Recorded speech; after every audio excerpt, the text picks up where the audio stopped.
Assalamualaikum warahmatullahi wabarakatuh. Nama saya Yunida Triana, dengan NIM 44432200005 dari jurusan Ilmu Perikanan. Di sini saya akan menjelaskan tools bar yang ada pada perangkat lunak SketchUp. Sebelumnya saya akan menjelaskan dulu secara singkat apa itu SketchUp. Jadi, SketchUp adalah sebuah perangkat lunak desain grafis yang dikembangkan oleh Trimble. SketchUp ini dapat digunakan untuk membuat berbagai jenis model, dan model yang dibuat dapat diletakkan di Google Earth atau dipamerkan di 3D Warehouse. Langsung saja kita masuk ke aplikasinya. Kita buka aplikasi SketchUp. Di sini saya menggunakan versi yang 2016. Lalu kita choose template. Nah, di sini kita pilih yang methods, lalu start using SketchUp.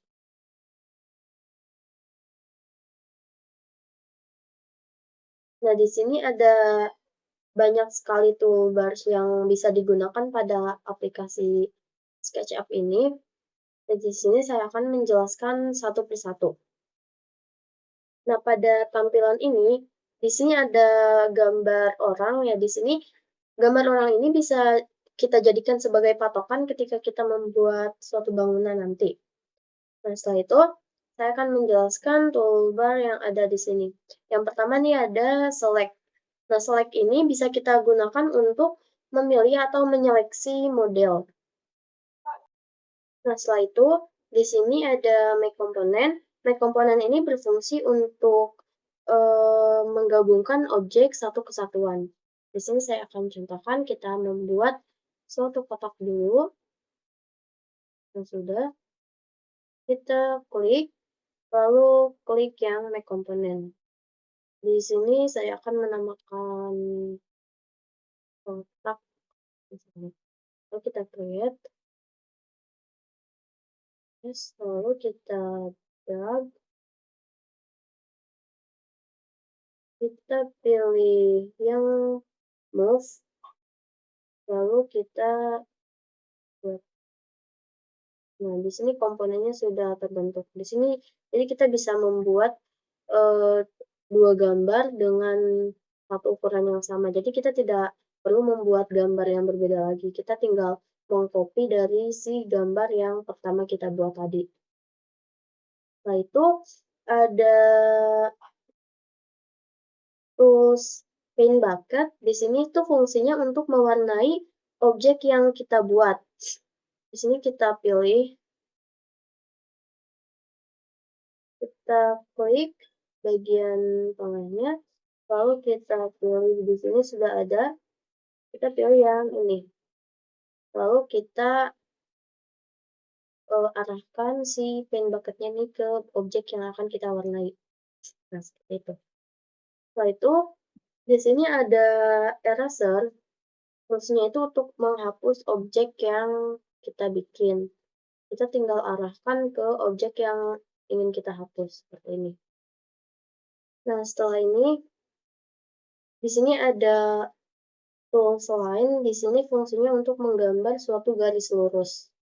Contohnya seperti ini. Setelah itu, ada freehand. Di sini tuh fungsinya untuk menggambar suatu garis, tapi ini tuh garis yang bebas gini. Nah, setelah itu ada rectangle. Di sini tuh untuk membuat kotak. Langsung saja kita contohkan seperti ini. Nah, selanjutnya di sini ada rotated rectangle. Di sini fungsinya yaitu untuk membuat suatu objek dengan ukuran yang sama. Di sini kita sudah punya suatu kotak, kita akan membuat objek yang dengan ukuran yang sama ke arah bawah. Kita klik, lalu kita arahkan si pensilnya ini ke endpoint, lalu ke endpoint yang satunya lagi, kita tarik ke arah bawah, nah, seperti ini. Setelah itu, di sini ada circle. Di sini tuh fungsinya untuk menggambar suatu lingkaran. Sama kayak yang kotak tadi, kita tinggal arahkan pensilnya seperti ini, udah jadi.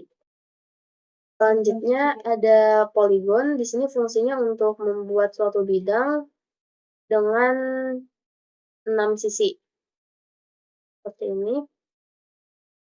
Selanjutnya di sini ada arc, di sini tuh untuk menggambar garis lengkung dari 2 sisi. Kita pilih, kita titikin dulu sampai sini misalnya, lalu kita lengkungkan. Nah, seperti ini. Selanjutnya di sini ada two point arc, di sini fungsinya sama seperti yang arc tadi, cuman bedanya dari cara membuat si setengah lingkarannya itu. Di sini kita titikin dulu, tarik, lalu kita tinggal tarik ke atas, seperti ini. Selanjutnya di sini ada three point arc, di sini tuh fungsinya untuk membuat garis lengkung dengan 3 titik. Caranya sama seperti yang tadi, tinggal kita membuat titiknya sampai sini, terus kita tarik, udah. Selanjutnya di sini ada pi, di sini tuh fungsinya sama seperti jangkar, kita bisa membuat lingkaran dengan menggunakan si pi ini. Kita titikin dulu, segini misalnya, lalu kita tinggal bulatkan. Kita titikin dulu, lalu seperti ini. Nah, selanjutnya di sini ada move, di sini itu fungsinya untuk memindahkan suatu objek. Kita tinggal klik bagian on face, lalu kita sambil tekan Ctrl, kita pindahkan. Setelah itu ada push and pull, di situ fungsinya untuk membuat si objek ini menjadi 3 dimensi. Kita tinggal arahkan si kursornya ke objek, lalu kita tarik ke atas, seperti ini. Selanjutnya di sini ada rotate. Rotate ini fungsinya untuk memutar suatu objek. Kita pilih, kita titikkan di endpoint, lalu kita putar. Nah, jadi fungsinya itu untuk memutar-mutar objek seperti ini. Selanjutnya di sini ada follow me. Follow me ini berfungsi untuk mendorong objek sesuai garis sebagai acuan. Nah, contohnya di sini saya akan membuat sebuah pipa. Kita bikin lingkarannya terlebih dahulu, seperti ini. Lalu kita buat garis ke atas, kita arahkan ke midpoint, lalu kita tarik ke atas, dan kita tarik lagi.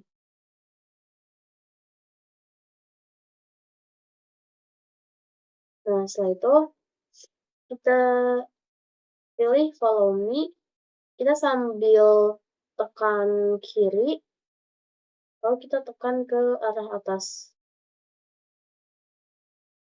Nah, seperti ini. Selanjutnya di sini ada scale. Scale ini berfungsi untuk merubah ukuran objek menjadi lebih besar atau kecil sesuai keinginan kita. Kita pilih, lalu kita misalkan kita akan mengecilkan objek yang ini.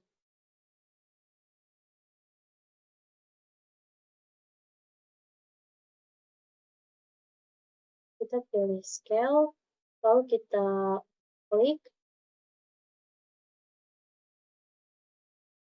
Nah, fungsinya untuk membuat kerucut, bisa juga ini digunakan ketika kita akan membuat suatu atap rumah, jadi lebih memudahkan kita dalam proses pembuatannya, seperti itu. Selanjutnya di sini ada offset. Offset ini berfungsi untuk menduplikasi garis objek ke arah dalam atau luar sesuai ukuran. Nah, di sini saya akan membuat contoh, kita akan membuat kotak dulu, kita tekan dulu si kotaknya, lalu kita pilih offset. Nah, kita di sini bisa membuat seperti ini. Kita bisa membuat kotak dengan ukuran yang sama, tapi kita bisa membuatnya di dalam kotak ini ataupun di luar si kotak tersebut, seperti ini.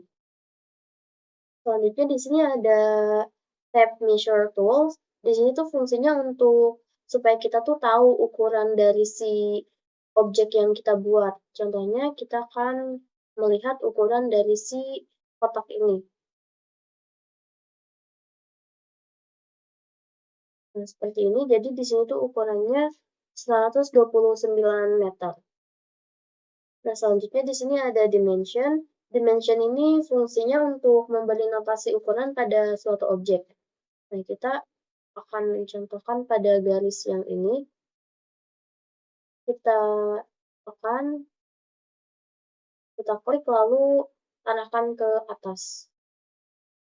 Nah, seperti ini. Jadi di sini tuh panjang dari garis sini ke sini tuh ukurannya 68,10 meter.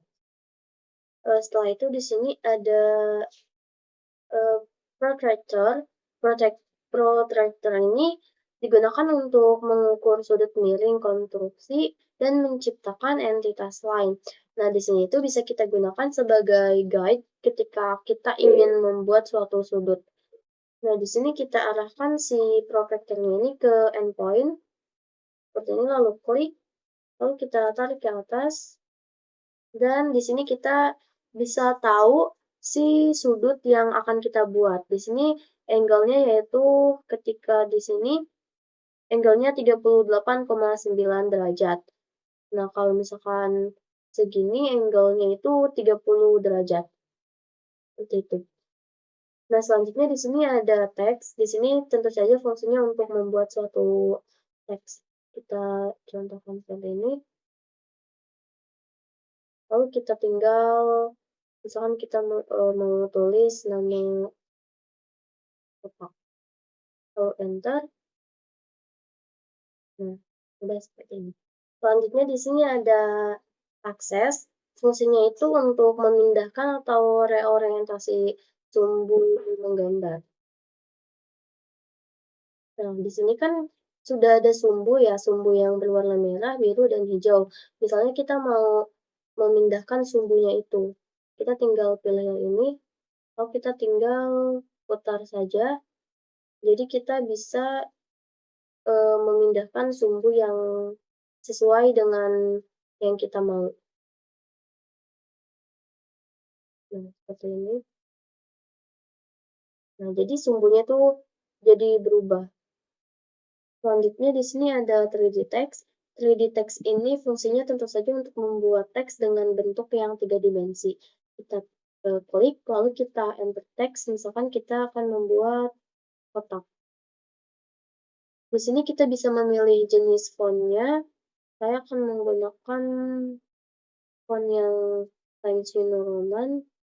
Nah, lalu ukurannya kita misalkan 10.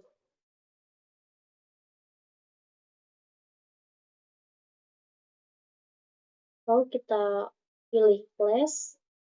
Nah, di sini sudah ada tulisannya seperti ini. Selanjutnya di sini tuh ada orbit. Nah, orbit ini fungsinya untuk memutar pandangan objek. Jadi kita bisa melihat si tampilannya ini dengan memutar seperti ini. Setelah itu ada pen. Pen ini untuk memindahkan pandangan objek secara vertikal dan horizontal. Kita klik, kita sambil klik kiri. Nah, seperti ini. Kita bisa melihat si pandangannya itu hanya secara vertikal dan horizontal.